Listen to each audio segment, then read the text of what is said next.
almost heaven. West Virginia, Blue Ridge Mountain, Shenandoah River.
Ensemble, mes points d'action. Ouais, j'ai vu ça.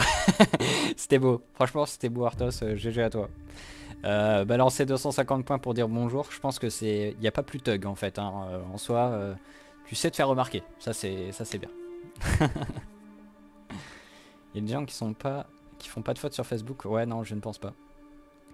Il y a une légende qui raconte que parfois, il y a des gens qui écrivent correctement. Ça, et le pire, c'est que plus tu restes sur Facebook, plus tu fais de fautes. Parce que plus tu lis de trucs, plus tu crois que c'est la réalité. Et en fait, tu t'embrouilles l'esprit et du coup, tu te ruines toi-même ton orthographe. J'essaie de trouver des excuses hein, sur mes lacunes, excusez-moi. C'est pas dingue, mais on fait avec ce qu'on a. Alors, les amis, ce que je vais vous demander pour cette nouvelle session, c'est là d'utiliser un peu le chat pour raconter ce qui s'est passé dans les précédentes aventures. Comme ça, en fait, vous aurez un peu de contexte sur ce qui s'est passé au préalable dans les parties d'avant, pour ceux qui n'ont pas suivi. Sachant que si vous regardez le live actuellement, ne vous en faites pas, c'est pas grave si vous n'avez rien vu avant. Il n'y a pas besoin de savoir forcément ce qui s'est passé avant, mais ça aide à faire des choix qui seraient plus intéressants ou qui seraient dans la continuité de ce qui a été fait avant. Bienvenue à toi, Nécromancia. Installe-toi tranquillement. Au niveau des règles de base, de comment ça marche, etc. C'est assez simple. On va passer sur le point de vue du jeu, sur le plateau de jeu en soi. Hein. Donc sur la gauche, vous voyez, il y a tout ce qui est en relation avec... par là-bas. Il y a tout ce qui est en relation avec l'équipement. Donc en haut, il y a l'armure. Donc l'armure qui pourra venir en fait s'équiper de vêtements communs, d'armure usée, et puis d'armure neuve, etc. À côté, en dessous, on a les mains. Donc main gauche, main droite, donc selon les équipements qu'on a. Et en dessous, ça va être un bloc de texte, tout simplement. En haut, au milieu, on a le nom du perso et on a sa classe. Donc là, ça va être l'une des premières choses qu'on va faire. C'est qu'on va définir quel est le sexe du personnage. Donc globalement, on pouvait dire là dans le chat si c'est un garçon ou une fille. Et on partira là-dessus sur la majorité des gens qui ont voté. Je sais plus si j'avais fait un stropole là-dessus déjà. Sur homme-femme. Best musique du monde. Hein. Là, on a du Final Fantasy Crystal Chronicle, seuls les vrais savent. Absolument incroyable. Hein. Ah, si, je l'ai homme-femme. Hop. Donc là, vous voyez, j'ai lancé un sondage. Et en fait, en tapant 1 ou 2, vous allez pouvoir y répondre. Donc là, si vous êtes sur Facebook, vous n'allez pas pouvoir le faire. Donc il faut venir sur Twitch. Hein. De ce fait-là, bah, on va pouvoir choisir comme ça différentes choses à travers la partie. Donc... J'en étais où? Donc voilà, donc là pendant que le chat va voter et me raconter un petit peu ce qui s'est passé avant, que je vais revenir après hein, pour recontexter, on va continuer sur le plateau de jeu. On a donc notre nom de perso, la classe qui va définir un petit peu les bonus qu'on a. Il y a en dessous les PV qui sont l'endurance en fait globalement, donc plus on va user de nos compétences etc, plus on va se fatiguer, plus on va marcher, plus on va se fatiguer, plus on va ne pas dormir, plus on va se fatiguer, etc. Bon, attends, on va se calmer sur la musique là, on va partir sur du calme. Donc voilà, et globalement ça va descendre au fur et à mesure, sachant que le maximum c'est 50, etc. Hello Baba Yaga, trop stylé comme pseudo. Donc voilà. En dessous, on a force, agilité, observation, réflexion. C'est ce qui va définir les jets qu'on va pouvoir faire. Et en fait, ce qui va se passer, c'est qu'on a toujours un dé. Donc ça joue avec des D6, hein, des dés de Monopoly. On a toujours un D6 gratos. Parce qu'on a un partout. Et en fait, on va pouvoir user de points d'endurance, justement, pour envoyer plus de dés. Faisons par exemple un exemple. J'ai envie de sauter d'une falaise. Et je dois faire 3 réussites, c'est moi qui vous le dis. Donc vous allez pouvoir voter sur combien de dés on va balancer. Disons que vous avez dit 3. Ce qui veut dire qu'on va dépenser 3 d'endurance et vous aurez 4 dés puisque 3, ce que vous avez dépensé, plus 1, on va dire que c'était de l'agilité que vous allez utiliser. Et là vous avez un bonus de 1. Donc je balance les dés virtuellement et là vous voyez directement le résultat. Plus ou moins parce que ça bug. Mais c'est pas grave. Et putain c'est un truc de ouf. Hein. Voilà. Et du coup là on voit par exemple qu'il y a une seule réussite, puisqu'il y a un 5. Les 4, 5, 6 sont des réussites, les 1, 2, 3 sont des échecs. Donc là on n'a pas réussi à faire les 3 réussites, donc c'est un échec, donc je vais vous raconter que c'est un échec, blablabla. Si c'est une réussite, bah voilà, vous aurez la réussite. Donc voilà, c'est aussi simple que ça. Après, il y a les comportements et l'objectif, ça va être des votes qu'on va faire et ça va définir comment est-ce que le personnage va se comporter. Et tout au long du jeu, vous allez pouvoir parler dans le chat pour pouvoir définir qu'est-ce qui va se passer. Vous avez tout en bas du chat un bouton point d'action et vous allez pouvoir les dépenser pour pouvoir ajouter des événements ou changer le comportement du personnage au fil de l'aventure. Donc voilà, on a fait globalement le tour. Là, le chat a décidé que ça allait être un homme. Et donc, je vais vous demander, chat, à me donner une lettre. Une lettre qui va définir la première lettre du nom du personnage. Pendant ce temps-là, je vais relire ce que vous avez écrit. Comme ça va peut-être me retenir un peu de contexte. Alors, tac, tac, tac. Les notes des sessions précédentes sont sur un Google Doc, effectivement. Merci Wazebot. Donc là, on va clôturer, tac, le vote. Eh bien, dans l'épisode précédent, les joueurs ont galéré pour avoir des infos sur une chasseuse de primes qui pourrait nous renseigner sur notre petit bout de masque. Sauf que cette nana est dans une ville qui se fait attaquer par des monstres super géants et pas gentils du tout. Bref, les persos ont été là-bas et trouvé la nana en plein combat et tout le monde s'est fait bouffer. C'est à peu près ça, effectivement. Donc cette nana, elle s'appelle Sinsara et c'est une membre de la guilde l'Ouroboros. C'est des mecs ultra badass et ultra bien stuffés. Et effectivement, on est arrivé au 3e jour pendant la nuit et c'était le zbeul total. La ville était complètement cramée, etc. Je vous donnerai un peu plus de contexte après, hein, mais globalement, ça s'est pas très bien passé. Mais on a eu beaucoup d'informations. On a découvert que notre bout de bois renfermait des âmes. Exactement, Ellie. Pourquoi le lecteur de Spotify est derrière toi? On n'a pas le droit de voir le titre. Ah ouais, si, tiens, c'est bizarre ça. Bien vu. Où est-ce qu'il est, lui? Je vais essayer de le récupérer. Hop, Spotify. Ah mais il fait chier là aussi. Bon, je vais le mettre là. Voilà. Hop, voilà. Alors, qu'est-ce qu'on a comme lettre? On a du F, du S, du C, du W, du N. En mode espagnol. Bon, mettez-vous d'accord là, mettez des lettres qui sont déjà dites si jamais ça vous plaît. On a le W qui revient, qui se valide avec mouchoir. Allez, donc sortez-moi un nom en W.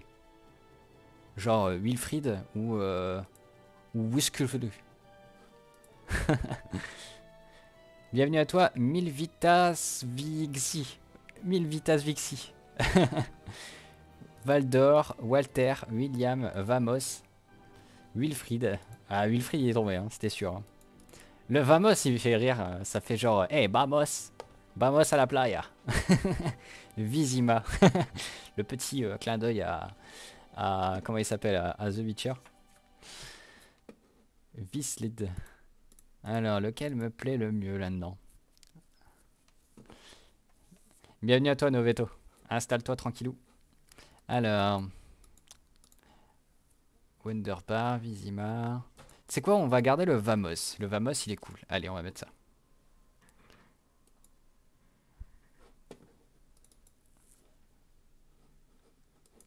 Alors, comment ça s'écrit? Tac, tac. Ouais, comme ça. C'est simple, ça sonne bien, je trouve. Voilà. Alors, maintenant vous allez... Bienvenue à toi, Noveto. Hein. Alors, maintenant vous allez pouvoir voter après la classe du personnage. Donc, avant de voter, écoutez-moi juste 4 secondes, puisque je vais vous expliquer quelles choses font ces différentes classes. On a l'assassin qui permet en fait de gagner plus 1 de dégâts aux dagues quand on va les utiliser. On a le chapardeur en dessous qui peut voler 2 objets au lieu d'1. On a le chercheur qui permet d'avoir un contact facilité avec la noblesse. On a le combattant qui permet d'avoir un bonus de plus 1 à l'armure lorsqu'il porte un bouclier. On a le commerçant qui a plus 10 en or à la revente et moins 10 à l'achat. Et on a l'épéiste qui fait plus 1 de dégâts à l'épée. Sachant que les dagues, on peut en avoir 2. Une épée, on peut en avoir qu'une. A vous de faire de votre choix. Allez-y, votez. 1, 2, 3, 4, 5, 6. Le laïus qui... Fatigant, hein. Ça vote, ça vote.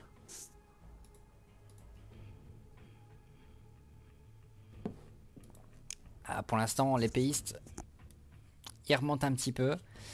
Ah, ça redescend un petit peu, le commerçant, ça arrive. Ah, les péistes, ça creuse. Hein. Sachant que si vous voulez faire du combat, il va falloir quelque chose qui combat, les amis. Hein. Il y en a marre de faire des nobles pour aller castagner des gens. Hein. Les nobles sont pas faits pour ça. Et d'ailleurs, justement, à ce sujet-là, ce qu'on va faire, c'est que maintenant, à partir de cette séance, notre personnage va faire des choses qui sont en relation avec sa classe. Il y a plus de nobles qui va partir à la guerre, hein, c'est fini.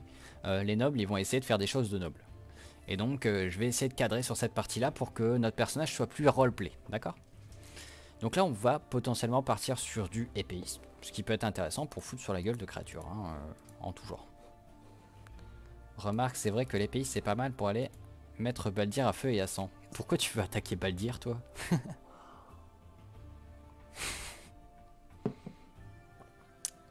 Bon, on serait parti sur de l'épéiste, hein, j'ai l'impression. Tiens, on va augmenter un peu ça parce que là c'est un peu petit. Voilà. Allez, on part sur épéiste.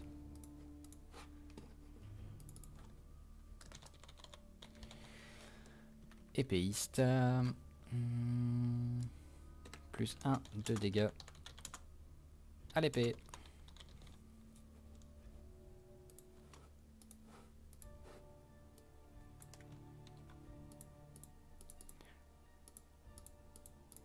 Les deux sont liés, c'est chiant.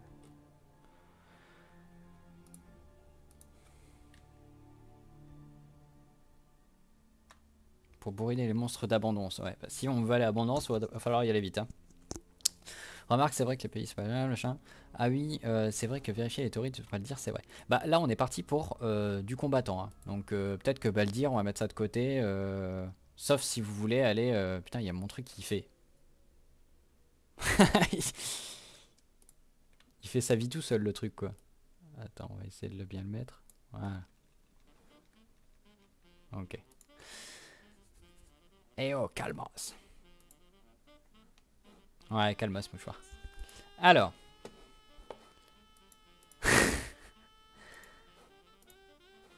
Alors là, on va plutôt partir sur de la baston. La baston, bah, y a plusieurs possibilités, hein, y a plusieurs endroits. Globalement, comment ça se passe? Je vais vous faire voir une petite carte. Hop. Ma carte. Je suis la carte. Je suis la carte. Je suis la carte. Ah, elle est là, la carte. Ok. Pourquoi est-ce que les dés sont au-dessus? L'inventaire. Hop. Voilà. Putain, mais... Oh, mais oh. Voilà. Alors. Le 25, c'est l'endroit où est-ce qu'on est actuellement. Donc, c'est en fait une grotte de glace où est-ce qu'on va se réveiller. Une grotte un peu étrange.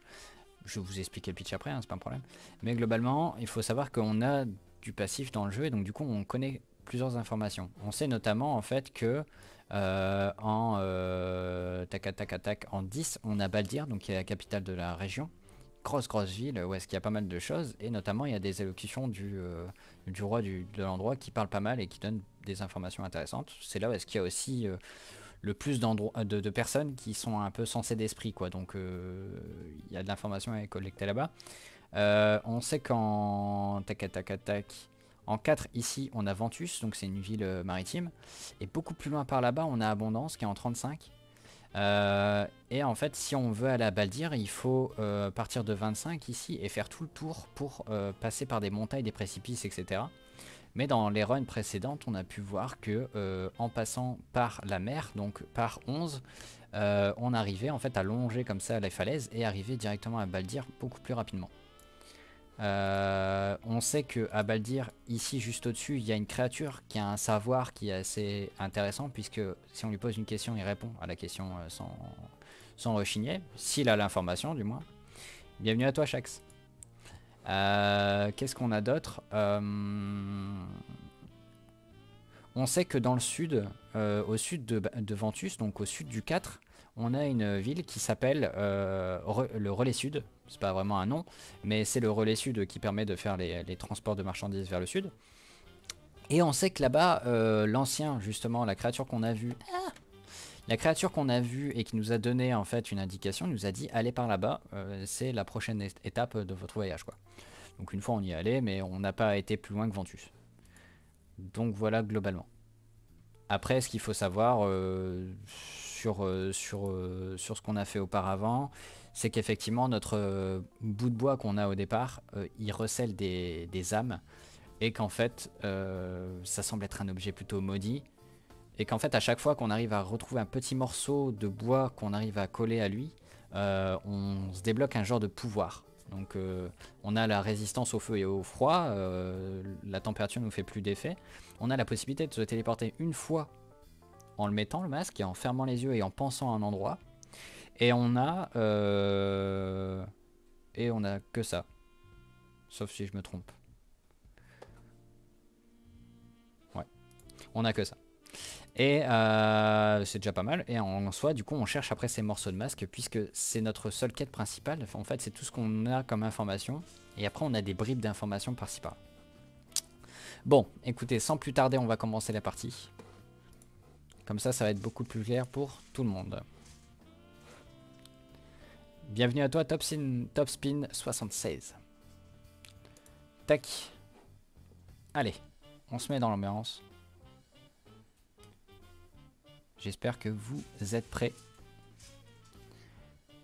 Le pouvoir du bout de bois. TP abondance direct.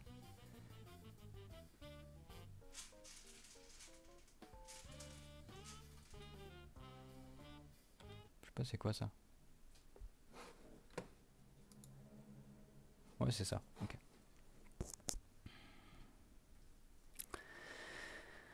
Alors les amis.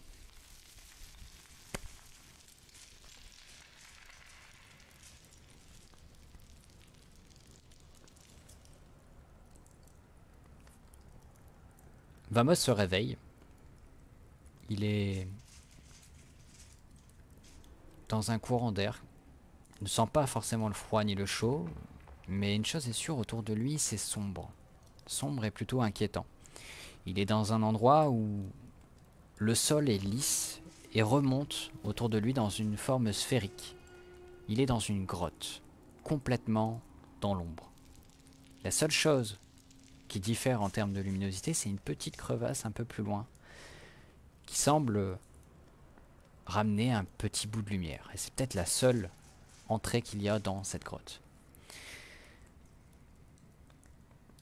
On regarde un petit peu vers le bas et des bruits se font entendre. On a notre armure qui semblait être une armure qui s'éclate au sol en morceaux, en débris de métal qui viennent s'éclater. On se retrouve en toge et on a juste une petite chose avec nous, c'est un bout de bois. Et en le regardant, il a l'air d'avoir une forme de masque, puisqu'on peut remarquer un genre de trou qui peut faire l'œil. Ce morceau de bois, on le voit, il a 2 cicatrices. Comme si il avait été séparé un jour. Mais ça ne nous dit rien. Ces petites cicatrices semblent luire d'une faible lueur. Et on sait une chose. On en est sûr, c'est que on a déjà vécu des aventures. Et en le mettant et en pensant à un endroit qu'on a déjà visité, on pourrait s'y rendre. Et ça, on en est persuadé. Est-ce que on utilise ce masque pour aller à un autre endroit qu'on a déjà visité? Vous me dites accepter pour le faire, refuser pour ne pas le faire. Votez. Accepter pour mettre le masque et aller dans un endroit. Refuser pour ne pas l'utiliser. Sachant qu'il y a une seule utilisation par partie.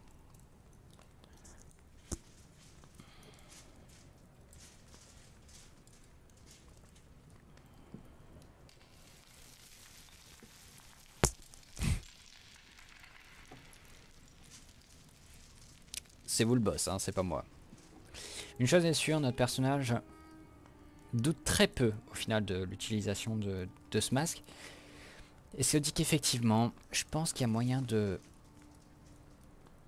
d'aller droit au but, d'aller dans un endroit qu'il a déjà visité et peut-être qu'il pourrait compléter des choses, voir des choses qu'il n'a pas pu voir au préalable. Il en est assez persuadé au final. Et il perd pas plus de temps que ça. Et porte le masque sur son visage. Il ferme les yeux et pense. Il pense à tous ces endroits qu'il a visités. Et il va s'arrêter sur un précisément. Je vous laisse écrire le nom de l'endroit. Je vous mets la map. Ah, d'ailleurs, moi aussi j'ai sauté là en fait. Je me vois plus. Enfin, on me voit plus quoi.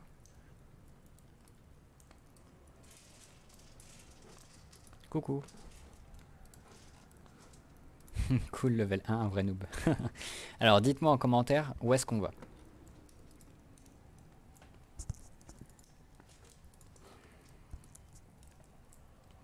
On a potentiellement Abondance, un endroit qu'on a visité le 3e jour de notre réveil et qui était pris sous un feu complet, une attaque de créatures dans tous les sens.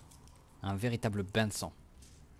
On avait Baldir, la capitale du royaume, qui semblait être calme, bien qu'ils préparaient leurs troupes pour aller aux différents endroits de la carte, de la région. On avait Ventus, qui, quand on l'avait visité, semblait être en mauvaise posture. Mais on a réglé le problème en éliminant les créatures qui infestaient le marécage en deux. Et c'est à peu près tout ce qu'on a vécu en termes de lieux. Après, il y a des endroits, des personnes qu'on a rencontrées sur lesquelles on pourrait aller directement. Il pense à une caserne au bord de la mer, il pense à Abondance. 1 pour Abondance. Question, est-ce qu'on sait si on garde le même visage d'une incarnation à une autre? Effectivement, on sait ça. On sait qu'on ne garde pas le même visage. On sait que on commence à ressentir au final la présence de plusieurs personnes en nous. On commence à savoir qu'au final, notre incarnation est une complexité beaucoup plus simple qu'une seule personne. Comme si au final on était le mélange de plein de personnes. Ça devient une certitude.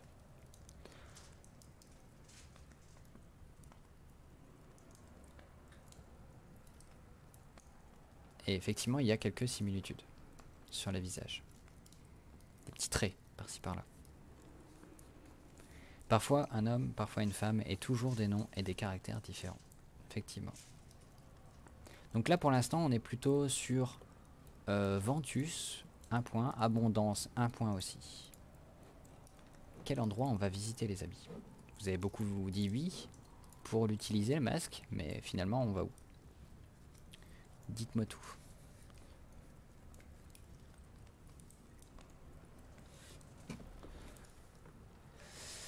Alors, il y avait Ventus pour Ellie, ça fait 2. Qui c'est qui avait dit Abondance avant, c'était Archange. Donc ça fait 1, 2, 3 pour les deux. 4 pour Abondance. Pour l'instant, Abondance est en tête. Je vais vous laisser 10 secondes.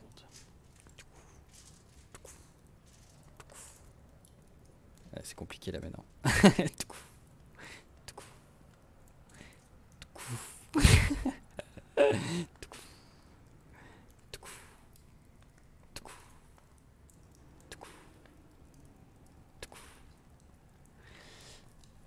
On va partir pour Abondance.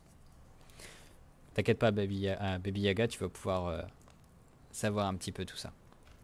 Il faudrait retrouver Sinsara. Elle a des infos sur notre masque. Il faut sauver Abondance des monstres qui va être totalement détruite. Effectivement, Abondance va être complètement rasée dans 3 jours, et on le sait. En revanche, combien de créatures il y a déjà au jour 1, ça on ne le sait pas. Mais c'est pas grave. C'est pas grave. Notre personnage ferme les yeux et porte son masque à son visage. Il le porte. ferme les yeux et entend des bruits autour de lui. Une vie presque normale, à quelques petites choses près. Il entend des gens crier au loin. Il entend un remue-ménage un peu partout autour de lui. Ce qu'il y a, ce n'est largement pas au niveau d'il y a 3 jours, enfin de 3 jours après, mais on entend distinctement des cris venir de loin, et on entend des gens autour de nous qui s'affairent à récupérer des fourches, à récupérer des armes, à récupérer tout ce qui pourrait servir d'arme. Et nous, on arrive en plein milieu de ça, d'une ville en longueur, avec des bâtiments par-ci par-là. On voit des soldats, ou plutôt des guerriers, ou on saurait pas dire en fait, une milice peut-être, des gens avec des armures de fortune, qui s'équipent comme ils peuvent et qui vont vers plus loin dans la ville, par-delà une plaine, un petit bosquet. Ils passent derrière ce bosquet et on entend du grabuge par là-bas. C'est loin, c'est à 100 mètres quand même. Autour de nous, il y a pas mal de gens qui s'affairent à faire leur truc. On sent qu'il y a une montée quand même d'adrénaline un peu autour de nous. Mais globalement, ça n'a rien à voir avec la précédente session où c'était complètement dévasté. Il semblerait que des gens s'affairent à se défendre, mais que ça soit pas à ce niveau-là, au niveau de la dernière fois. On analyse un petit peu la situation et on va définir globalement notre comportement et notre objectif avant de commencer quoi que ce soit. Quel comportement est-ce qu'on adopte? Est-ce qu'on est plutôt agressif, aux aguets, passif, discret? À vous de me dire. Et cela va définir un peu ce qu'on va pouvoir faire ensuite. Pas de panique, on va gérer, tu vas voir. J'avoue qu'on est à poil. Là, on est à poil dans la ville, en toge. Et effectivement, autour de nous, ça s'agite pas mal. Mais ça va, ça reste assez gérable. C'est pas dans la ville que ça se passe encore. On est plutôt assez d'accord pour partir sur du aux aguets, pour effectivement ne pas forcément être à l'attaque, mais savoir ce qui peut potentiellement arriver, regarder un peu autour de nous. Au final, c'est presque être sur la défensive, être aux aguets. Et notre personnage est plutôt assez sûr de lui en pensant ça.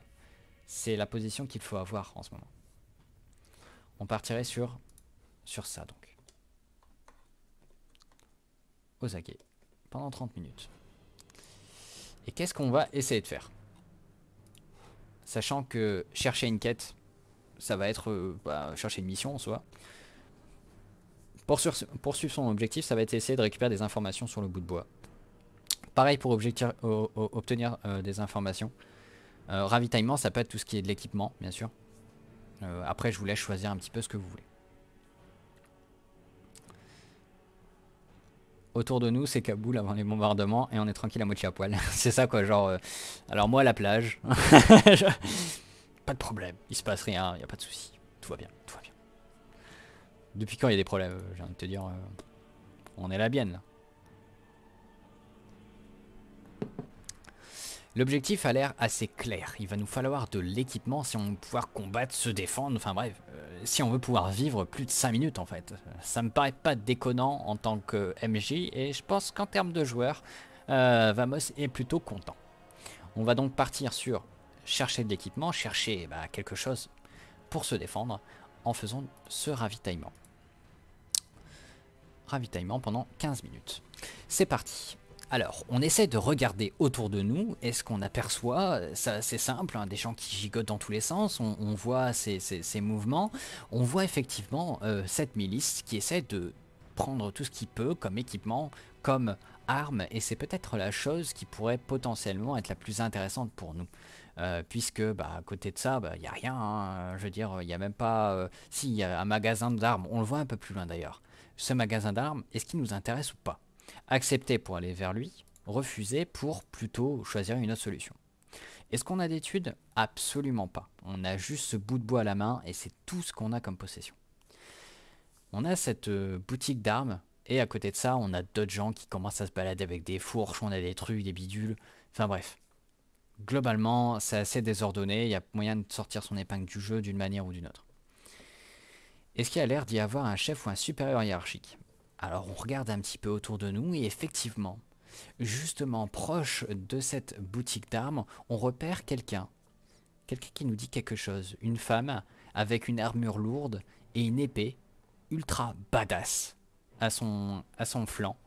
On voit qu'elle est très sûre d'elle et qu'elle parle d'un ton autoritaire justement pour récupérer de l'équipement et le filer à des gens. La personne en face de lui essaye de lui dire non, non, mais écoutez, enfin, on voit dans ces trucs qu'il est plutôt réservé, etc. Et qu'elle elle fait absolument pas attention, elle fait abstraction totale de sa présence et elle récupère des choses et puis elle les balance dehors comme ça pour les filer aux gens. En mode, il n'existe pas le mec. Et donc elle équipe comme ça les gens qui est autour d'elle.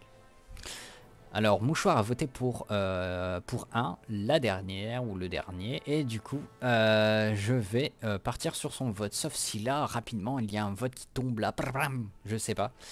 On va voir la demoiselle et on lui offre nos services. Alors, c'est ce qu'on va faire du coup, parce qu'on va partir dans cette direction-là. Alors, Baby Yoga, t'avais déjà voté, du coup, ça compte pas. Du coup, on va, hop, se diriger vers cette boutique et vers Sitsara qui est là. Et là, on l'entend un peu plus distinctement. Elle est là. Elle commence à dire effectivement ouais, toi là, tiens, vas-y, récupère ça. Tu sais tenir un arc que toi? Tiens, vas-y, file, tiens, prends ça. Toi là, file-lui son armure là. Toi, t'as rien à foutre avec une armure. De toute façon, t'es tout cuss. Tu vas claquer au bout de 2 secondes. Si jamais tu mets ça, tu vas pas pouvoir te bouger. Prends plutôt une armure légère, tiens. Et puis, tu vois qu'elle gère le truc, mais tellement easy, c'est un truc de ouf. Hello Donic. Donc globalement, tu vois qu'elle gère ses troupes, mais genre, mais on dirait qu'elle a fait la guerre toute sa vie cette dame, quoi. C'est un truc de fou.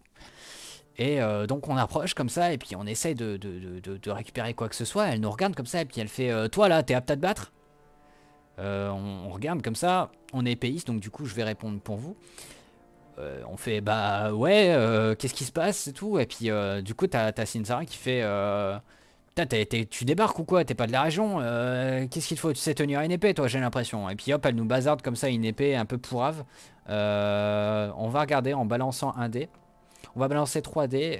Plus la réussite sera grande, plus l'épée va être de bonne qualité. Sachant que les réussites, c'est 4, 5, 6. Les échecs, c'est 1, 2, 3. On balance ça. Hop, on fait une seule réussite. C'est bizarre, pourquoi est-ce qu'il me marque pas le résultat? Ok. Bon, allez, je le refais pour vous. C'est un truc de ouf que ça bug ce truc là. Et tu vois, ça affiche toujours pas. Et puis de toute façon, là, on a encore fait une seule réussite. On récupère donc une épée un peu flinguée, mais ça va le faire. On a un... Pas un arc usé, pas du tout. Tu dis de la merde, toi? Qu'est-ce qui t'arrive, toi? Ah ouais, d'accord, j'avais carrément tout modifié, quoi. Super. Et on récupère une armure usée. Oh là là, j'avais tout modifié, fait chier la bite. Donc on récupère tout ça. Préparez dans le chat là, dites-moi un peu ce que vous voulez qu'on dise à Sinsara. Quelle discussion est-ce que vous voulez avoir avec elle? Comment est-ce qu'on interagit avec elle? Dites-moi tout. De toute façon, 2D plus 2. Non, on va être à 2D moins 2. Ouais, donc on est déjà à 2D moins 2. Ok, arc usé, bah, c'est juste le nom qu'on va changer. Hein. Donc ça va être une épée usée. Hop. Voilà. Donc on a notre épée usée. Épée rouillée est égal tétanos. Exactement, tu vas pouvoir faire des dégâts supplémentaires au monstre au final. T'as oublié le timer, putain, oui.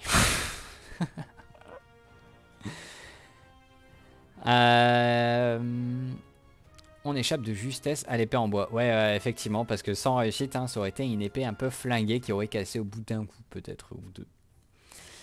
Globalement, elle nous file cet équipement, on le récupère, on a ça sur nous, on lui demande potentiellement s'il y a d'autres équipements, et puis elle nous file un bouclier un peu flingué, mais qui fera le taf. Globalement, c'est pas non plus dingue, mais ça permettra de gérer le truc, quoi. Nom de l'arme ici, donc ça va être un bouclier flingué. Et donc dégâts supplémentaires, il n'y en a pas. Des dégâts, il n'y en a pas. Et en armure, on va lui mettre un beau 2. Donc là, on a un équipement qui est, bon, qui est correct. Hein, c'est pas dingue, mais finalement, ça va le faire. Donc, voilà, on essaie de parler avec elle, d'échanger rapidement, mais on voit qu'elle est plutôt rapide en fait, tu vois. Et là, notre tempérament au final assez aux aguets, voilà, qui est assez sur la défensive, on n'arrive pas à pousser un peu l'information. Et globalement, tu vois qu'elle esquive plutôt et puis elle bourre un peu tout, quoi. Elle fait en sorte qu'on avance et puis qu'on commence pas à perdre du temps en fait. Qui combattons-nous? On se présente, on lui explique qu'on est mercenaire et qu'on a entendu qu'Abondance était en danger. De plus, on a un artefact magique qui pourrait servir à la défense de la ville. Eh ben écoute, très bien, je pense que tu as très bien résumé ce qu'on pouvait faire à l'instant T pour pouvoir lui tenir la jambe. Qui combattons-nous? Donc Baba Yaga, on lui demande ça dans un premier temps, on lui demande qu'est-ce qui se passe, qu'est-ce qu'on va affronter. Et elle nous répond rapidement qu'on affronte des créatures qui sortent du sol, littéralement des champs de l'ouest, là, d'abondance, là où auparavant, apparemment, il y avait un marécage qui a été purifié il y a de ça peu de temps, mais il semblerait que ce marécage recèle encore des créatures puisqu'il en sort des quantités astronomiques en ce moment et qu'on galère à les contenir. Elle nous explique comme quoi que ces créatures, c'est des genres d'insectes qui auraient fusionné avec des humains et qui auraient une forme complètement dégueulasse, comme si que rien n'était normal dans leur comportement. On les voit marcher de manière saccadée, ils ont des membres qui leur poussent alors qu'ils ne devraient pas. On voit que au final, leur anatomie est vraiment une fusion entre ces deux espèces. Ce qu'on apprend aussi, c'est qu'effectivement, il y a une genre de grosse créature au centre qui semble faire des appels inlassablement et qui en appelle de nouveau à chaque fois. Pour l'instant, on est sur des vagues de 2-3 créatures, mais ça augmente avec le temps et elle a peur que ça devienne rapidement incontrôlable. C'est pour ça qu'elle a envoyé un message à Baldir pour essayer de récupérer un maximum d'hommes pour venir les épauler, parce qu'elle sent que ça va dériver. C'est très drôle que ces trucs soient dus à l'utilisation du masque. Et du coup, ce qui se passe, c'est que du coup, elle nous explique tout ça. Et donc, on prend directement l'ascendant et on lui dit, bah écoutez, c'est simple, je suis mercenaire et je viens exprès pour sauver Abondance. J'avais entendu parler que c'était la merde, j'ai accouru pour arriver et regardez ce que je vous apporte. Et là, à ce moment-là, il y a comme un vide dans le regard. Elle regarde comme ça l'objet. Et rapidement, elle le prend dans les mains. Et vous sentez cette atmosphère autour de vous qui commence à se faire sentir. Comme si vos épaules se tassaient, comme si l'atmosphère vous écrasait dans une genre de bulle. Vous sentez comme si le temps qui s'arrêtait autour de vous. Elle regarde cette chose. Et elle nous dit: comment est-ce que vous avez trouvé cette chose? Je ressens cet artefact bien plus d'âme que j'en ai jamais vu de ma vie. Elle comprend pas en fait. Elle nous dit: comment est-ce que vous avez trouvé ça? C'est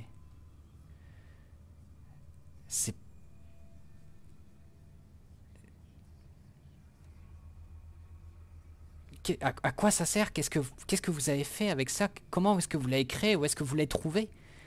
Elle est complètement choquée et hébétée au final par la vue de cette chose-là.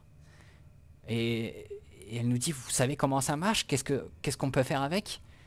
Et en parlant, elle nous regarde comme ça, puis elle fait: mais quand j'y pense, il y a une chose similaire dans le marécage, là où est-ce qu'il y a le champ maintenant. Cette créature là immense, elle cache justement un morceau comme ça. Je l'ai vu qu'elle l'avait absorbé en sortant du sol quand je suis arrivé. Si on veut le récupérer, il va falloir l'ouvrir cette créature. Mais j'ai du mal à croire qu'on puisse la combattre. Enfin, elle est immense. Elle a déjà avalé plusieurs créatures. Jamais on va y arriver. Enfin, je sais pas comment est-ce qu'on pourrait faire. Écoutez. Mais en tout cas, ce que vous avez là, c'est un artefact extrêmement malveillant. Je le ressens. Et je vous le rends parce que je peux rien en faire. Je peux pas l'utiliser tel quel. Peut-être qu'on pourrait en faire quelque chose une fois complété ou je sais pas quoi. Elle comprend rapidement que c'est un masque. Qu'en le mettant, on peut utiliser certains de ses pouvoirs, notamment celui de pouvoir arriver jusqu'à ici. Et elle nous demande quel autre pouvoir, etc. on a. Et elle dit qu'effectivement, elle pense que cet outil, cet artefact pourrait avoir pourrait causer une faille en fait. Et que globalement, tout ce qui se produit là avec ces créatures pourrait être lié à ce masque, d'une manière ou d'une autre.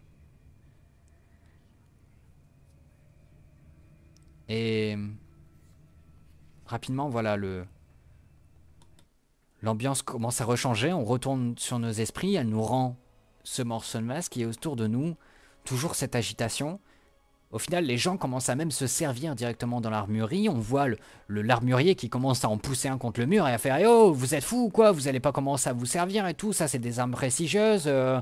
C'est un persécaille et tout. Ça utilise des matériaux qui sont ultra rares. Je peux pas vous le filer comme ça et tout. Rendez-moi ça. » Et vous voyez qu'ils sont occupés de se battre pour récupérer un genre d'espadon qui semble rare pour lui. Enfin bref.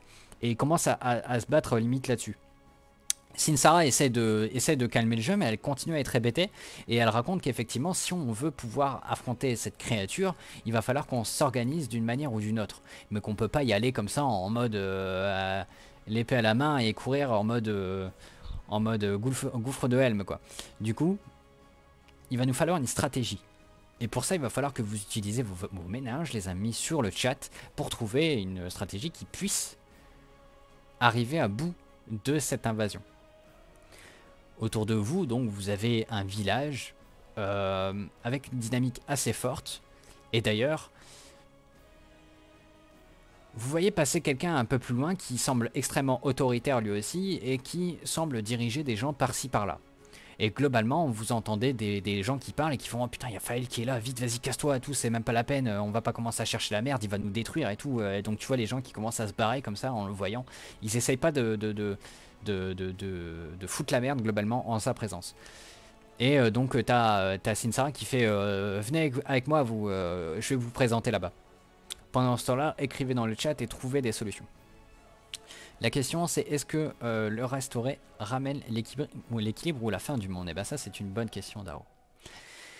On avance donc et Sinsara nous présente à une personne, un type qui s'appelle Faël. Il se présente et puis il dit qu'il est maire de cet endroit et qu'il le gère et que là c'est un peu la guerre et qu'il essaie de faire ce qu'il peut mais qu'il attend des renforts de Baldir. Il nous dit comme quoi qu'il peut pas faire grand chose et qu'il fait de son mieux et globalement il nous dit que si on peut, s'il peut nous aider, il le fera puisque on a été présenté par Sinsara et il semble avoir une confiance aveugle envers Sinsara qui semble être vraiment dans son estime. Donc là-dessus, globalement, on a couché avec son fils dans une autre vie, effectivement. Et donc globalement, voilà, il nous raconte comme quoi que tout est à sa disposition, on peut faire à peu près ce qu'on veut dans la ville, et qu'il faut absolument qu'on arrête l'invasion qui se produit au-dessus de sa ville, parce que ça commence à devenir de plus en plus difficile, surtout qu'ils ont que des guerriers de base, hein, ils ont des gardes qui sont pas dingues, quoi. Il nous dit comme quoi que de toute façon il a financé Sinsara, donc si on est son bras droit ou je ne sais quoi, on allait pouvoir s'enregistrer, gérer ça avec elle. Mais rapidement du coup on rattrape le coup en lui disant que non, on est juste un mercenaire qui passe par là et qui veut essayer d'aider. À ce moment-là, il nous raconte que globalement, si on arrive à faire preuve d'héroïsme et à aider la ville, on aura notre récompense, il n'y a pas de problème, c'est normal.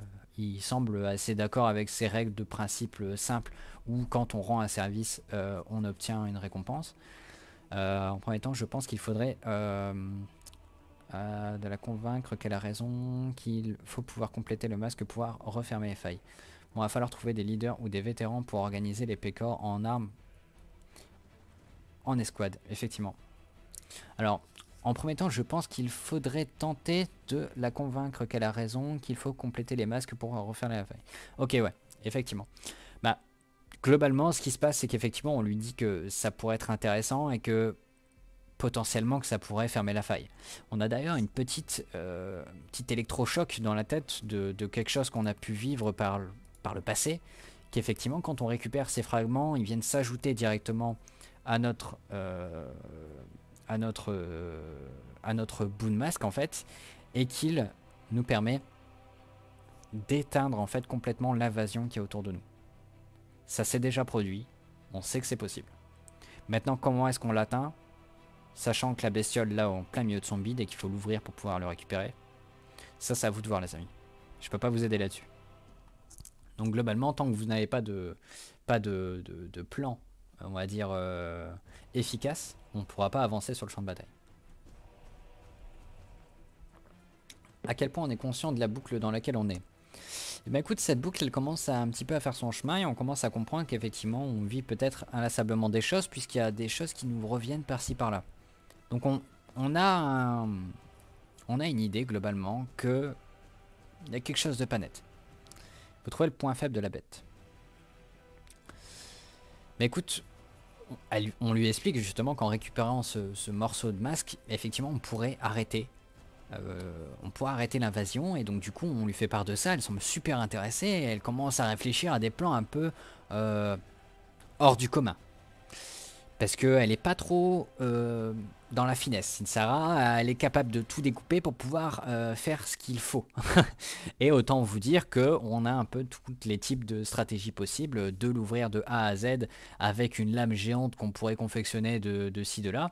Et globalement, rapidement, elle se donne comme idée potentiellement, ça serait de se faire avaler par la créature et de récupérer le bout à l'intérieur de son corps.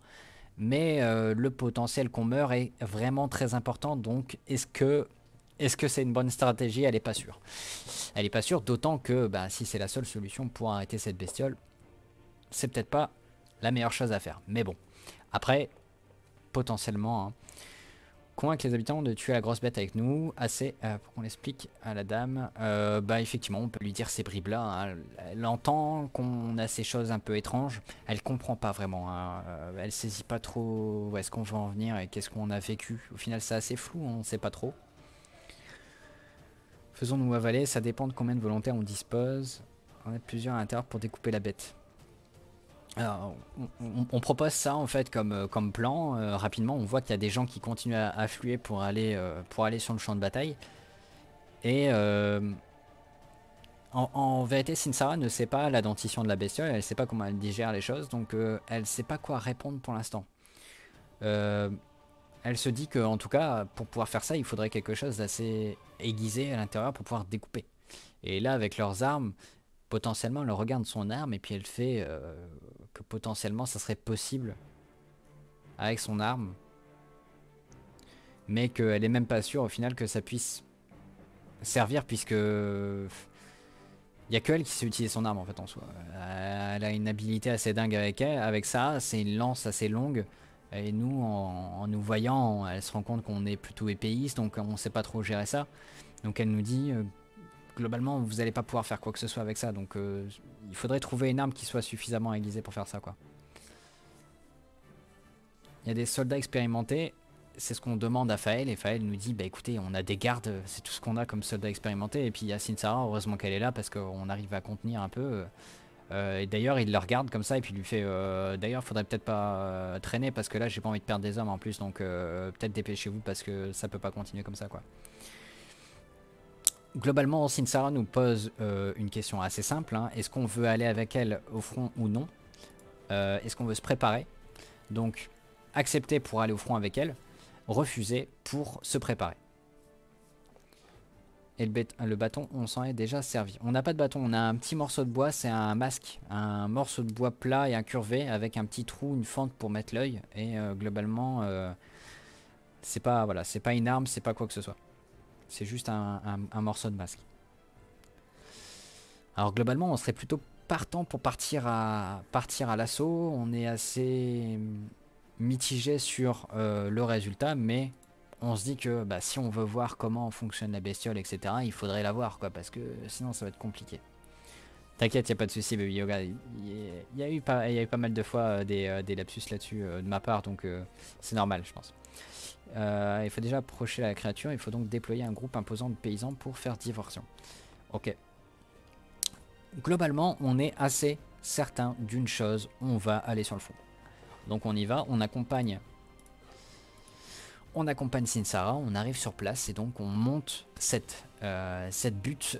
On arrive en fait avec un point de vue global sur la situation qui nous montre globalement une scène dans un champ de blé, où est-ce qu'en fait on voit globalement ces teintes de jaune, d'épis de blé et de rouge, ce sang qu'il y a un peu partout.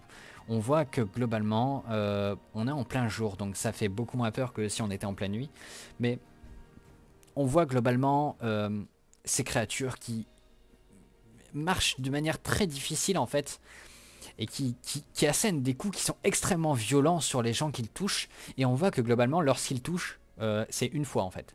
En une fois, ils tuent les gens parce qu'en fait, ils ont des coups vraiment saccadés et très puissants qui semblent complètement trancher les personnes qui les attaquent.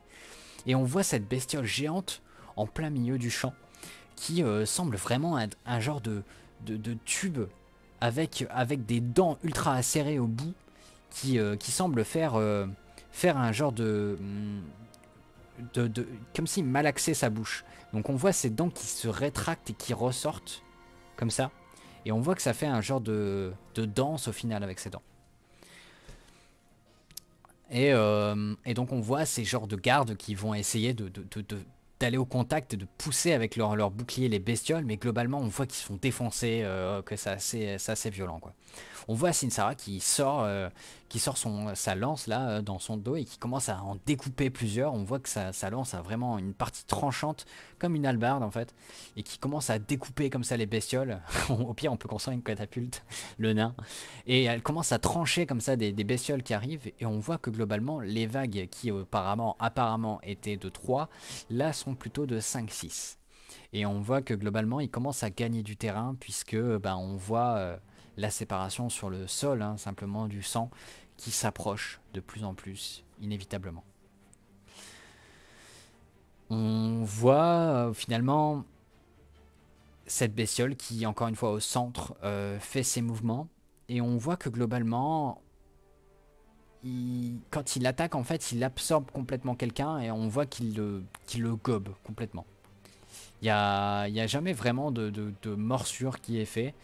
Parfois il y a des morsures qui sont faites, mais en fait lorsque ça se fait, c'est lorsque les dents en fait se rétractent et se remettent. On voit que ça se fait naturellement et que ça coupe littéralement les gens au sol. Plus on les tue, plus on a. Peut-être. En tout cas, ce qui est sûr, c'est que les vagues se font de plus en plus présentes.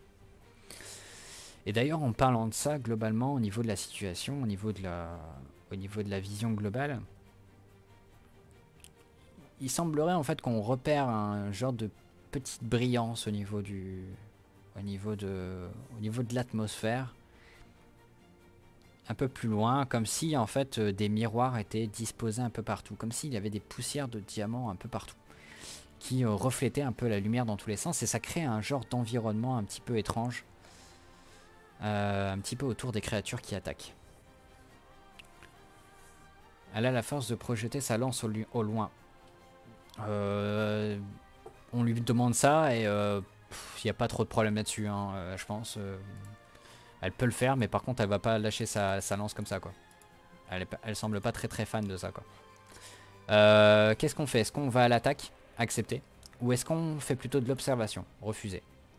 Et d'ailleurs on va refaire notre comportement et notre objectif. Enfin notre objectif on le sait, on va se battre, on va observer, donc on va pas le faire maintenant. Mais est-ce qu'on va se battre, accepter, ou est-ce qu'on reste en retrait, refuser? Ah, la musique elle est stylée.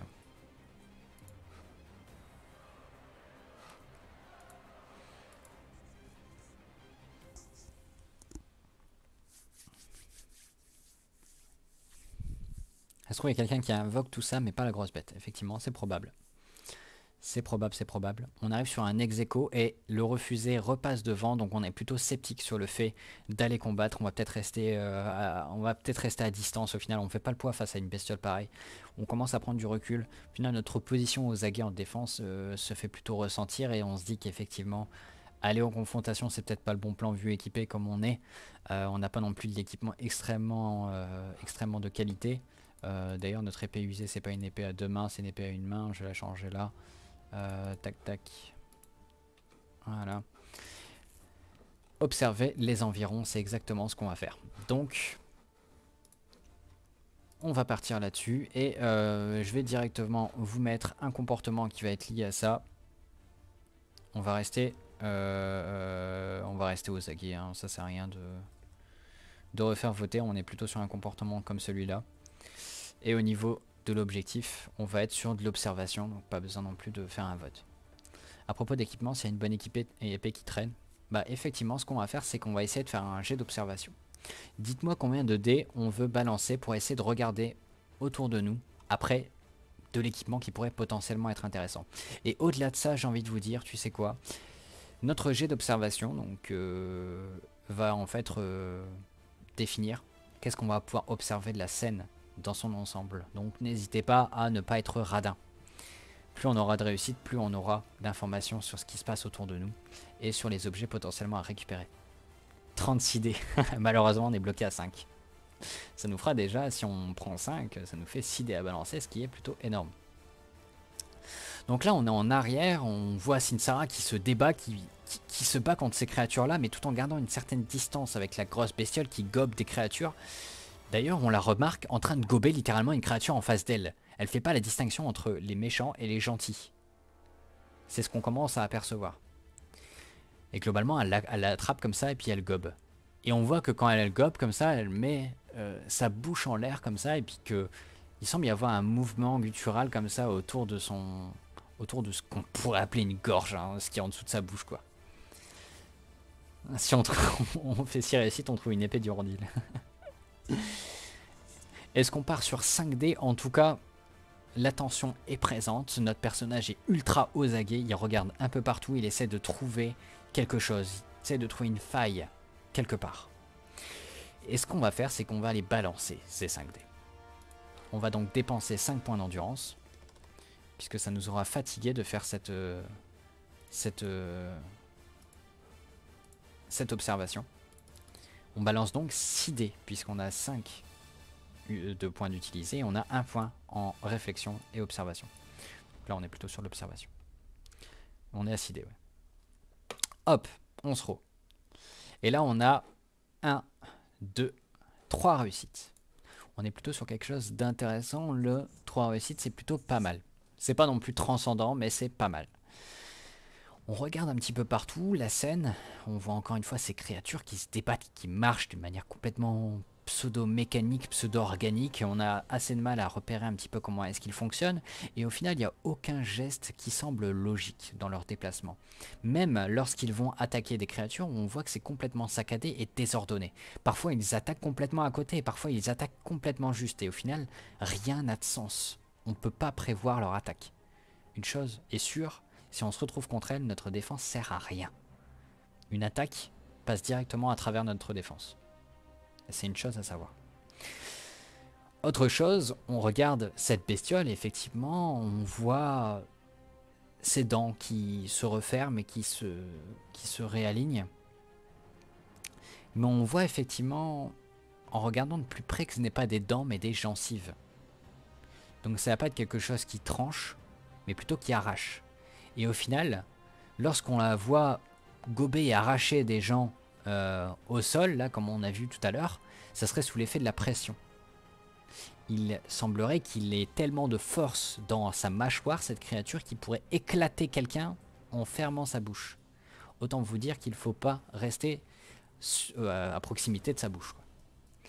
On devrait essayer de s'approcher les petites créatures de la grosse et Aligob, il y a moyen de gérer. Potentiellement, ça peut être intéressant. Après, le comportement est assez étrange pour que ça puisse pas forcément bien se passer, selon notre observation. Autre chose, on essaie de regarder un petit peu partout. C'est l'arrière-tante Nicole. On regarde un petit peu partout et on retrouve au sol des mercenaires, des guerriers, des gardes.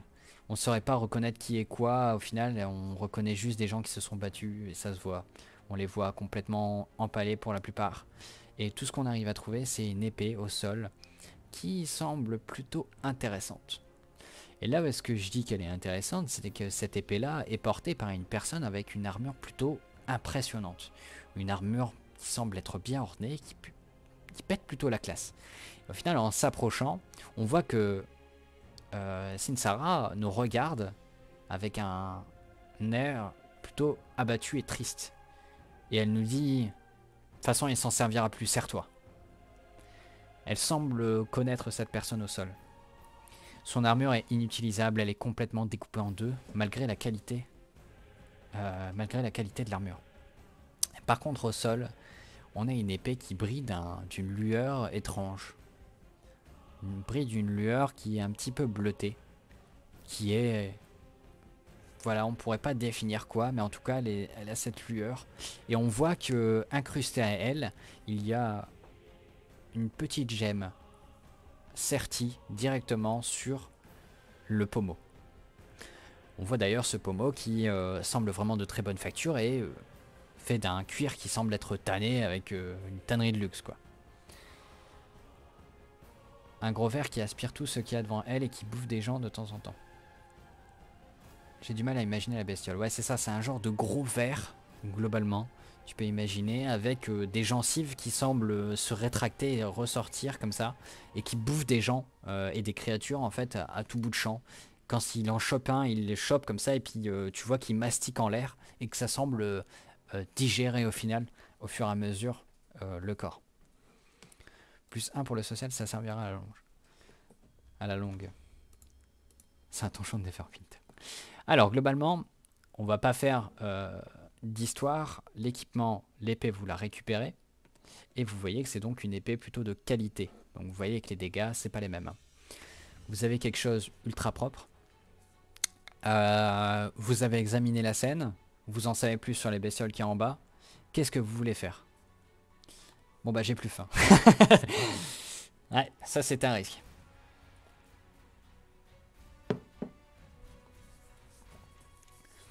Globalement, vous voyez que Sinsara fait des pas de côté, elle essaie de contrer au maximum les bestioles, mais quand elle le fait, elle prend du recul. Vous voyez qu'elle prend des dégâts au fur et à mesure. Parce qu'elle n'arrive pas à bloquer les attaques. Tout simplement, en fait, ça la touche à chaque fois. À chaque fois que la bestiole arrive à la toucher, ça lui fait des dégâts. On sent qu'elle s'affaiblit au fur et à mesure, mais elle continue et elle attaque et elle attaque. On voit que toutes les minutes, il y en a un qui sort. Autant dire que la rafale commence à se faire de plus en plus forte. Et d'ailleurs, le crépuscule commence à tomber. On voit que cette lueur autour de nous, ce miroitement, c'est comme ça qu'elle l'appelle, Sinsara, commence à se faire de plus en plus présent. Et elle nous dit qu'il ne faut pas rester dans la zone trop longtemps parce que ça risque de craindre très bientôt. On risque d'avoir une envahison, une invasion de plus en plus importante. Observez sur quelque part plus loin, il n'y a pas une espèce de mage ou de sorcier qui crée ces bestioles. Alors on essaye de faire le tour, on essaye de contourner un petit peu la zone tout en restant un maximum aux aguets. Et on regarde un petit peu. Et là globalement, ce qui se passe, c'est assez simple. On passe derrière toutes ces bestioles là. Et on repère une ambiance particulièrement malsaine. Pourquoi? Eh bien parce que justement on rentre dans cette espèce de miroitement, cet endroit qui semble être presque un autre monde. On rentre dedans et globalement en fait tout autour de nous semble être des miroirs éclatés qui semblent s'étaler sur toute la longueur. Et au final on semble presque se perdre dedans. Globalement, on a cette sensation qui se fait sentir. Une sensation comme des trépieds, comme si des choses arrivaient de ci, de là. Et on entend ces bruits au sol, comme un crépitement qui attaquerait le sol de manière très lente, mais très efficace. Ça vient de loin.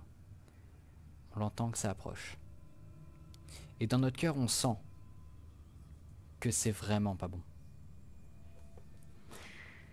Est-ce qu'on avance vers ce bruit ou est-ce qu'on sort de ce miroitement? Accepter pour aller vers le bruit, refuser pour repartir. On se replie, on peut pas lutter. On trouve des alchimistes pour créer des bombes et faire gober par la bête.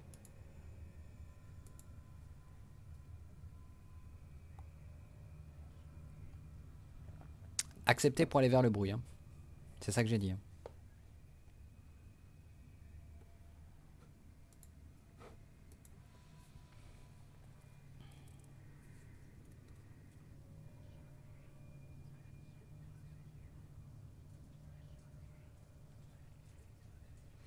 On est plutôt assez certain de nous. On va essayer d'avancer. Peut-être qu'il y aura des informations qui pourraient nous être utiles un peu plus loin. On avance pas à pas dans ce miroitement qui commence à se faire de plus en plus dense. Et d'ailleurs, au fur et à mesure qu'on avance, on a notre cœur qui semble se serrer, qui semble battre, toujours un peu plus fort. On a cette ambiance qui se fait de plus en plus oppressante et on va donc perdre 3d6 d'endurance. Tellement c'est oppressant. On perd 11 points. On avance, on continue d'avancer.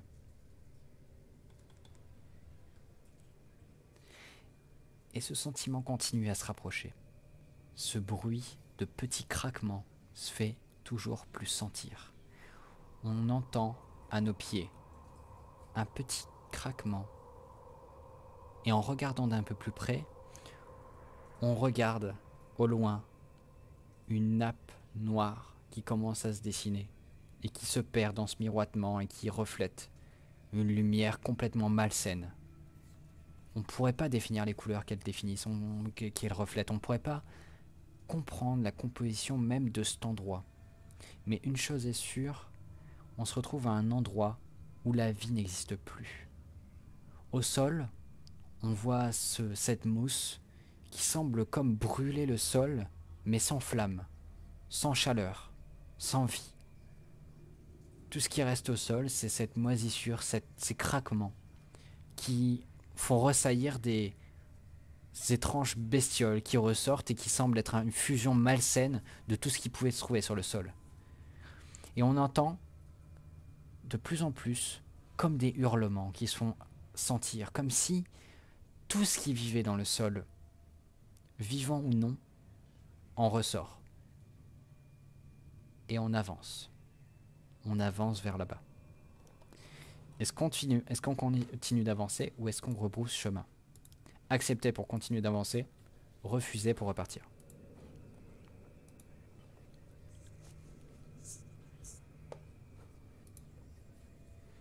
Accepter pour avancer, refuser pour repartir.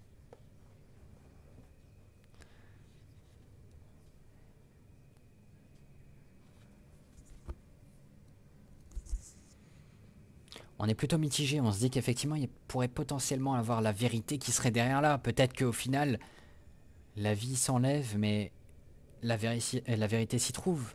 Mais d'un autre côté, la raison commence à reprendre, et finalement, si tout meurt, peut-être que nous aussi, nous allons mourir. Qu'est-ce que je peux faire pour pouvoir essayer de comprendre cette situation? On se pose ces questions inlassablement, ça n'arrête pas. Ça n'arrête pas. Et en fait, globalement, on entend une voix qui nous appelle. On ferme les yeux et on se retrouve dans une zone sombre. Certainement notre inconscient ou quelque chose dans le genre. On se retrouve face à une personne, face à nous, qui nous regarde. Son visage est très difficilement reconnaissable puisqu'il n'a pas de nez et il a une bouche qui semble avoir été dessinée en étant découpée. Il n'a pas de voix, mais on l'entend, il nous parle. Et il nous dit: Si c'est la mort que tu recherches, c'est exactement le meilleur moyen pour la retrouver. Je suis toi, on est avec toi. Et au final, en disant ça, on voit derrière lui plusieurs personnes, plusieurs regards qui se dessinent.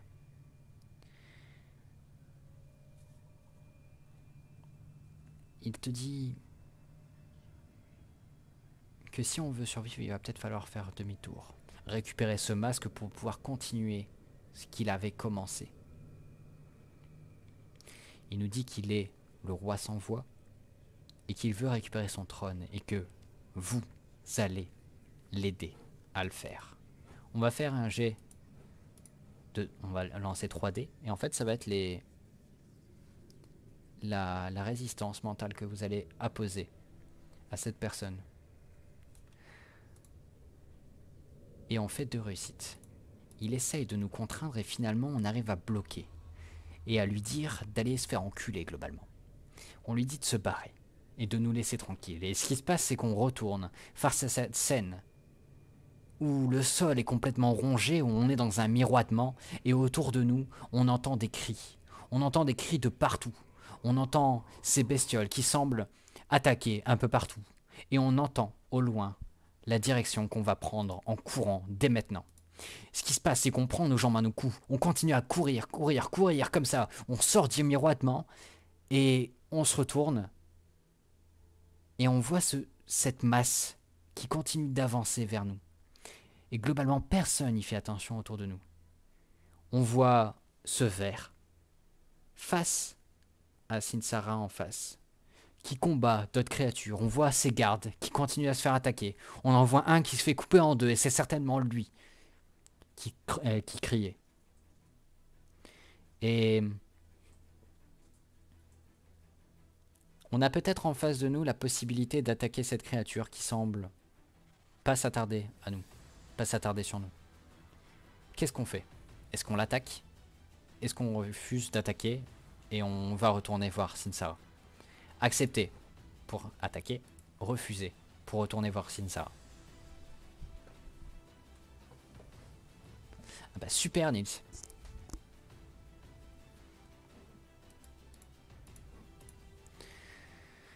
On a cette bestiole, vous la voyez, qui accroche une autre créature au sol, qui la démonte.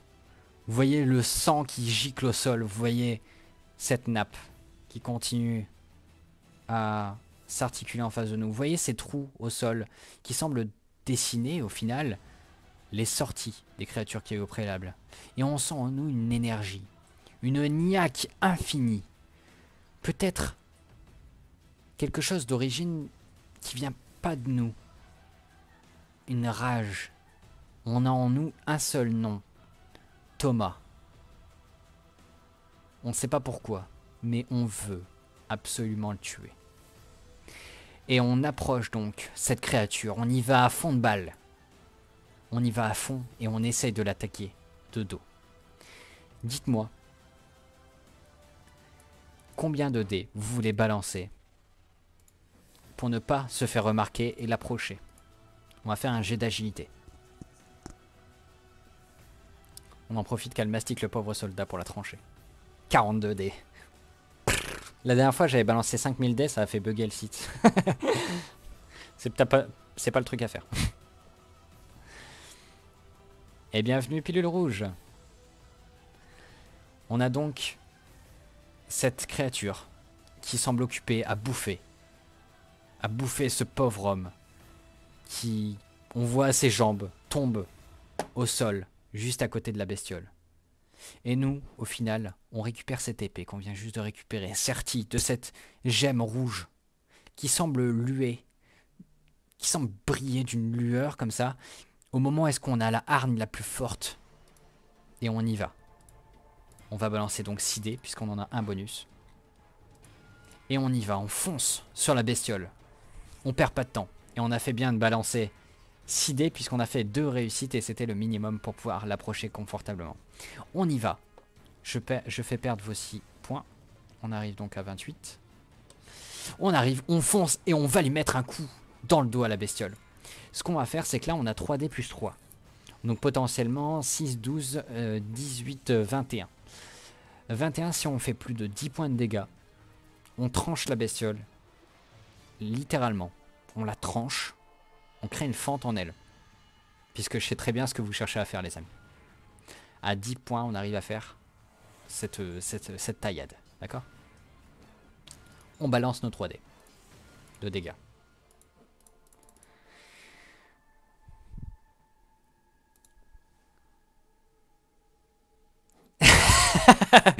Ok, 10 plus 3, ça passe. Très bien. Donc on fait nos 13 points de dégâts. On fait nos 13 points de dégâts, puisqu'on est à, du coup à 10 plus 3, le modificateur. Et on tranche cette bestiole. On voit ce sang qui commence à coaguler rapidement. On voit que la blessure semble se réparer très très rapidement au final avec la blessure qui vient juste de lui être faite. On voit cette peau qui commence à jongler comme ça sur les côtés. Qu'est-ce qu'on fait? Est-ce qu'on rentre dans cette bestiole, accepter, ou est-ce qu'on continue d'attaquer? Sachant que la bestiole n'a pas bougé d'un pet. Elle a même pas senti notre attaque.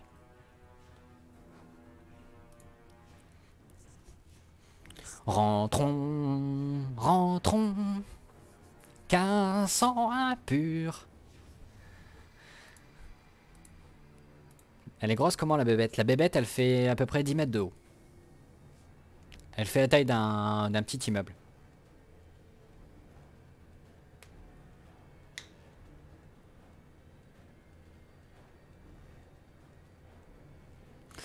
Je pense que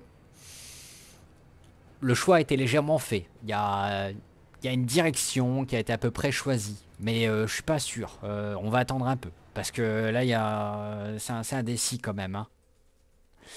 Les sucs gastriques vont tellement nous dissoudre. Peut-être, peut-être pas. Et on va donc rentrer dans cette bestiole. On augmente un petit peu la musique. On ouvre cette paroi qui craque sous notre geste et on rentre à l'intérieur avec cette odeur qui commence à nous prendre au nez. On sent cette chaleur qui se dégage de cette bestiole, une chaleur qui semble presque du magma. Au final, on rentre à l'intérieur et on sent cette moiteur qui commence à nous entourer, on se sent de plus en plus oppressé et en face de nous, on sent une genre de vibration, comme si notre masque était en train de réagir à quelque chose. On sent qu'il réagit, mais faiblement, un peu comme si on était à proximité de notre partie de masque. Mais on n'y est pas encore. Combien de dés est-ce qu'on va balancer pour pouvoir attaquer une nouvelle fois dans ce boyau?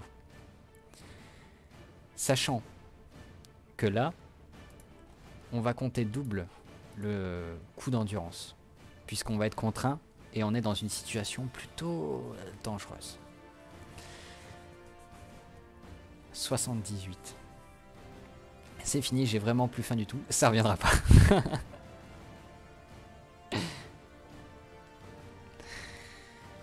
On a donc cette bestiole qui semble nous enserrer. Et au final, on sent cette chaleur qui coule sur notre visage. On sent une genre de brûlure qui commence à faire effet. On se sent de plus en plus faible, comme si notre âme sortait de notre corps pour pouvoir être avalée par cette bestiole. On va perdre un dé de dégâts. Tout de suite. On perd 4 points d'endurance. Et on choisit donc 4 ou 5 dés à balancer. Sachant qu'on va devoir dépenser double. Allez, encore un vote.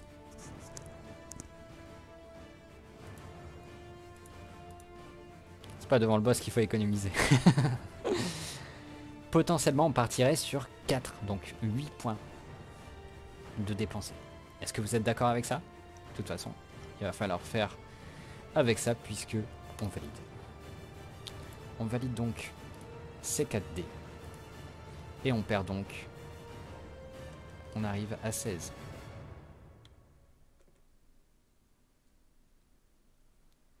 Et on va balancer nos 5 dés. Sachant que pour pouvoir réussir notre attaque, je vais vous demander 2 réussites. Je suis pas salaud. Et oh là là, la full réussite. On est à l'intérieur de cette créature, on commence à se faire dissoudre littéralement, on sent notre visage qui chauffe, on sent ces sucs qui commencent à nous englober, on se sent de plus en plus faible, et là-dessus, on sent une force qui sortirait de cette gemme, qui commence à briller de mille feux dans notre main.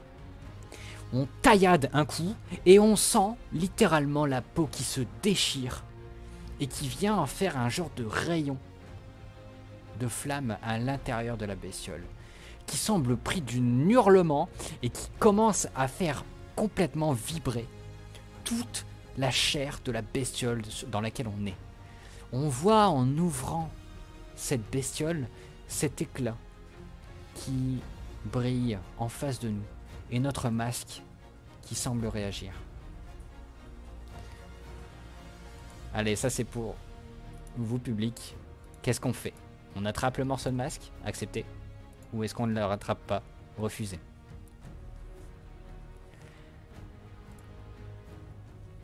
Ah, le verre il est absolument plus vierge.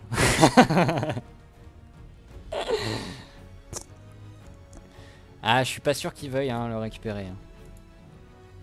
Est-ce que le personnage le veut finalement, ce morceau de bois? Je sais pas.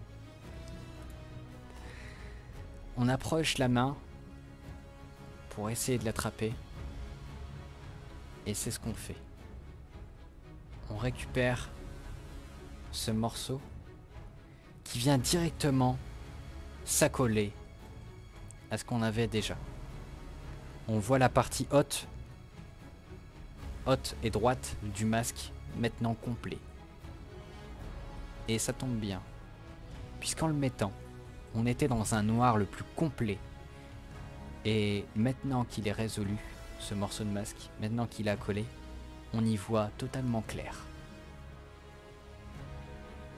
Autour de nous, on entend un hurlement qui se fait sentir. Les tremblements refont de plus belle. On voit cette taillade de feu qui continue à monter, à monter, à monter, à monter.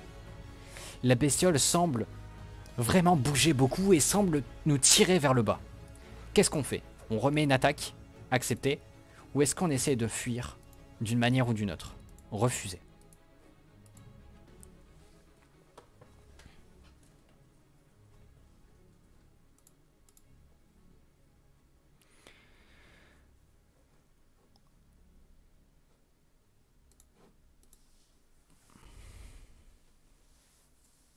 J'ai pas écouté. Ah oui d'accord, ok, j'avais pas vu le message.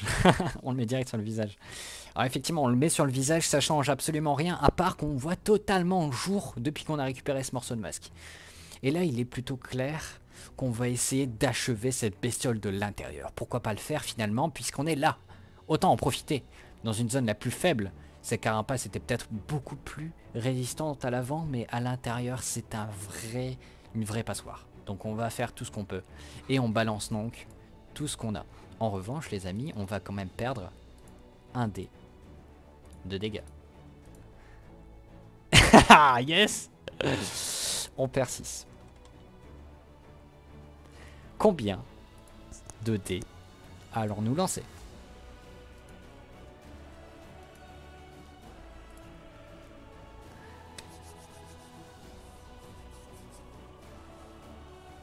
Mixeur dans le bide, bordel.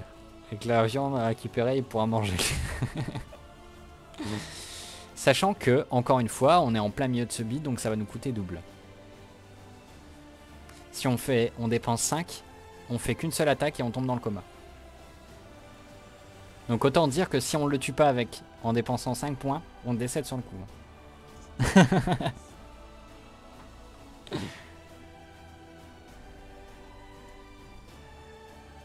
Plutôt 3, plutôt 4. Allez, encore un vote et on va pouvoir découper tout ça. Plutôt 3, j'ai l'impression. Allez, la sortie est là.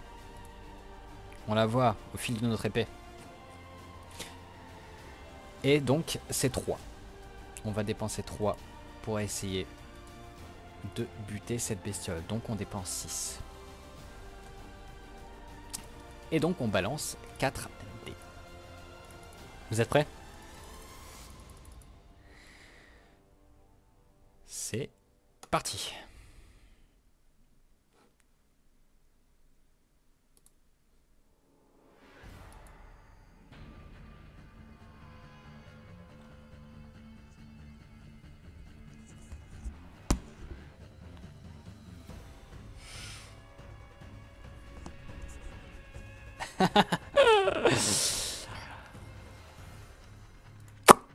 Alors,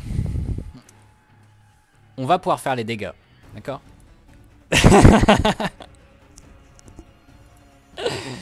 On va pouvoir faire les dégâts puisque bah, c'est pas possible de pas réussir à toucher sa cible hein, là-dedans. Par contre, ça va être très compliqué d'achever la bestiole. Ça va être très compliqué d'ajuster un coup qui va faire un maximum de dégâts.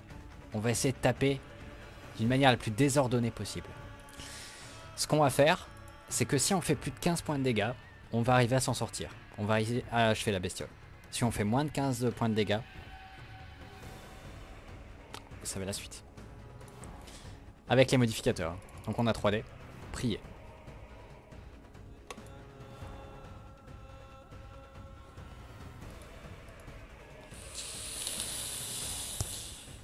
Et les amis. Autour de nous.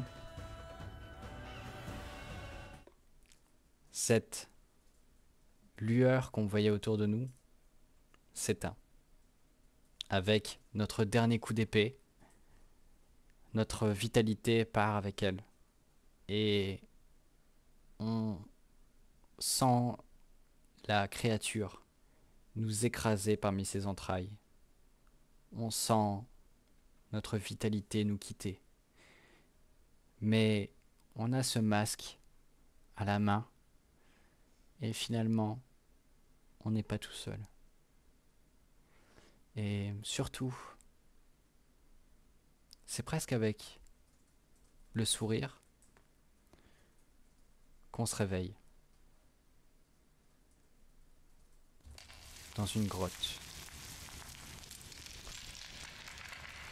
Avec, autour de nous, cette pierre. Et par contre, il n'y a plus d'obscurité. On y voit très clair. On voit encore plus clair cette lueur sur notre gauche, qui semble être le seul point de lumière de la pièce. Et notre armure tombe au sol. Et c'est là-dessus que le live va se terminer, les amis.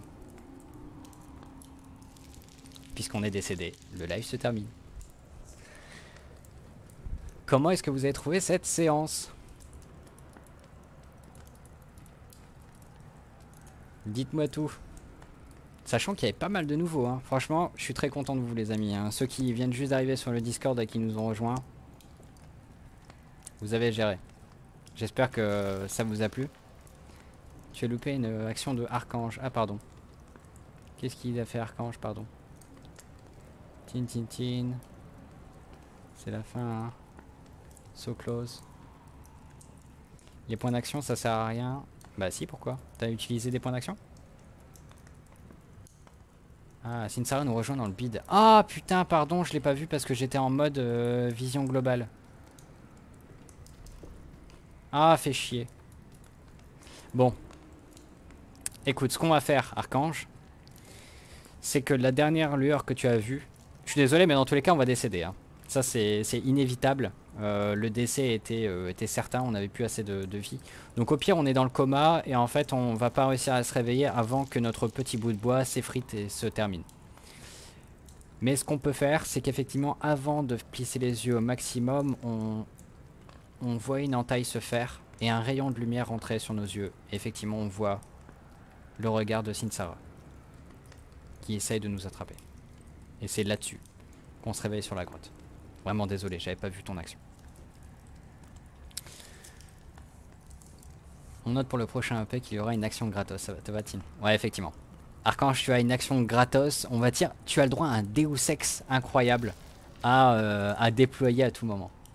Kevin se rase la moustache.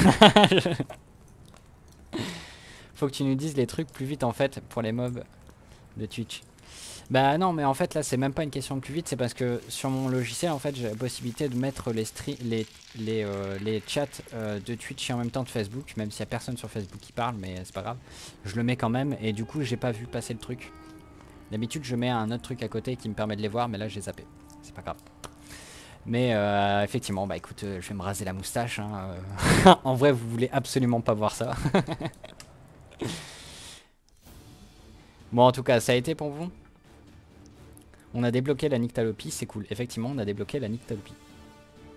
Il y a du monde sur le chat, ouais, c'était cool. Vous avez été ultra nombreux. En tout cas, ouais, je suis content. Il y a beaucoup de mauvais choix là. Ouais, action épique. Franchement, ça va. En vrai, les choix étaient plutôt bons et vous avez eu des informations plutôt intéressantes encore une fois.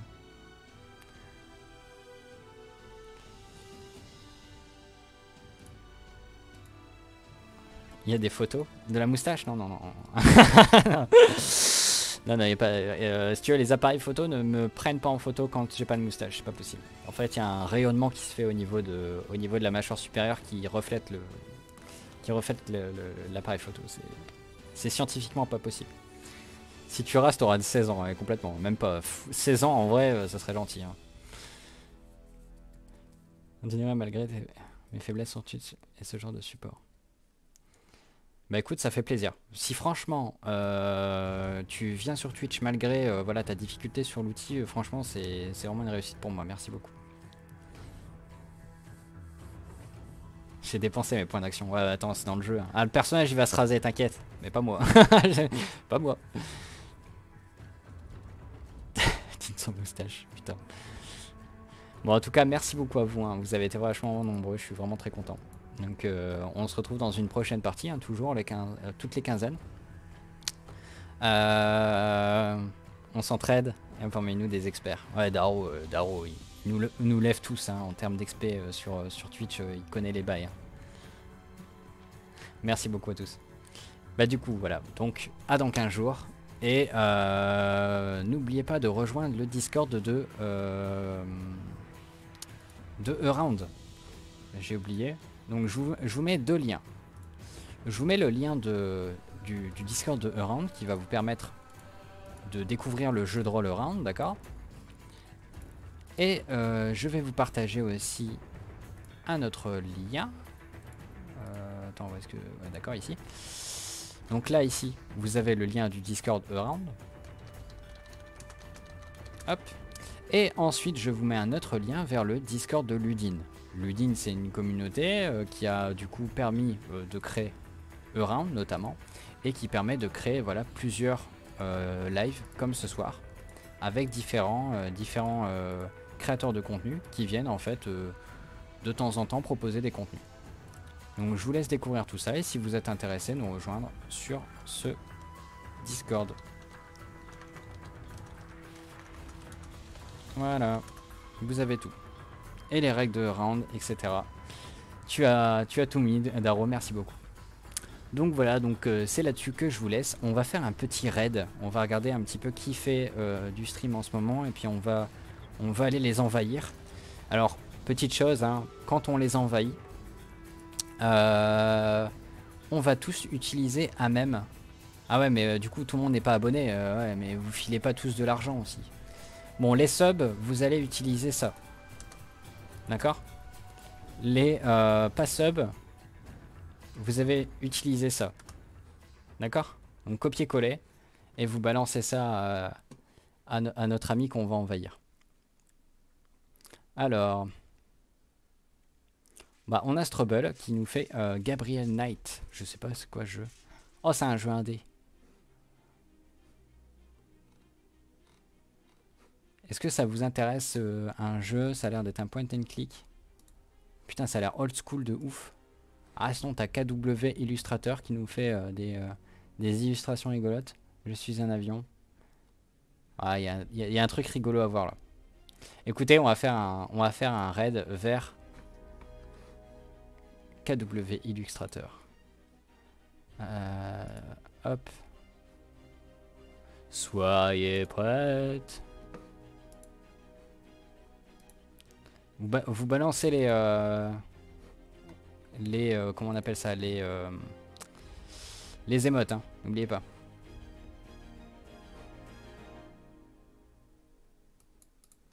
Il est T2 caramel. Oh c'est triste. Bon bah vous utilisez le T1 alors ça.